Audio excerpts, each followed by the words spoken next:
କନ୍ଧମାଳ ଜିଲ୍ଲା କୋଟଗଡ଼ ବ୍ଲକ ଦୁର୍ଗାପଙ୍ଗା ପଞ୍ଚାୟତରେ ଝାଡ଼ାବାନ୍ତି ଆତଙ୍କ। ଏଯାଏଁ 5 ଜଣଙ୍କର ମୃତ୍ୟୁ ଘଟିଥିବା ସରକାରୀ ସୂତ୍ରରୁ ସୂଚନା। ହେଲେ କାଣିବାରୁ ଅଞ୍ଚଳର 12 ଜଣଙ୍କର ମୃତ୍ୟୁ ଘଟିଥିବା ଗ୍ରାମବାସୀଙ୍କ ପକ୍ଷରୁ କୁହାଯାଉଛି। ସେପଟେ ଏବେ ବି ଅଞ୍ଚଳର 20ରୁ ଉର୍ଦ୍ଧ୍ୱ ଲୋକ ଆକ୍ରାନ୍ତ ହୋଇଥିବା ସୂଚନା ମିଳିଛି। ଗତ କିଛି ବର୍ଷ ହେବ କୋଟଗଡ଼ ବ୍ଲକ ଅନ୍ତର୍ଗତ ଦୁର୍ଗାପଙ୍ଗା ପଞ୍ଚାୟତ କିଣିବାରୁ, ସିନ୍ଧିବାଲି, ବାଣୀପଙ୍ଗା, ଡିମିଲି, ସାକରଯୋଡ଼ା ଆଦି ଅଞ୍ଚଳର ଲୋକ ଝାଡ଼ାବାନ୍ତିରେ ଆକ୍ରାନ୍ତ ହୋଇଥିବାର ଜଣାପଡ଼ିଛି। କୋଟଗଡ଼ ଓ ବାଲିଗୁଡ଼ା ଡାକ୍ତରଖାନାରେ କିଛି ଲୋକ ଚିକିତ୍ସିତ ହେଉଥିବା ବେଳେ ଗାଁର ଅନେକ ଲୋକ ଆକ୍ରାନ୍ତ ଥିବା ଜଣାପଡ଼ିଛି। ଗାଁକୁ ଭଲ ରାସ୍ତା ନଥିବାରୁ ପହଞ୍ଚି ପାରୁନି ଆମ୍ବୁଲାନ୍ସ। ଫଳରେ ଠିକ୍ ସମୟରେ ଲୋକ ଡାକ୍ତରଖାନାରେ ପହଞ୍ଚି ପାରିନଥିବା ଅଞ୍ଚଳବାସୀଙ୍କ ପକ୍ଷରୁ କୁହାଯାଇଛି।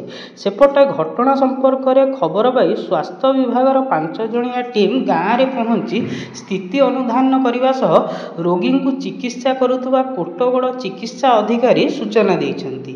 ଗାଁରେ ବିଶୁଦ୍ଧ ପାନୀୟ ଜଳର ବ୍ୟବସ୍ଥା ନଥିବାରୁ ଲୋକ ନଦୀ, ନାଳ ପାଣି ପିଇ ରୋଗରେ ଆକ୍ରାନ୍ତ ହେଉଥିବା ଗାଁ ଲୋକଙ୍କ ନିକଟରୁ ସୂଚନା ମିଳିଛି।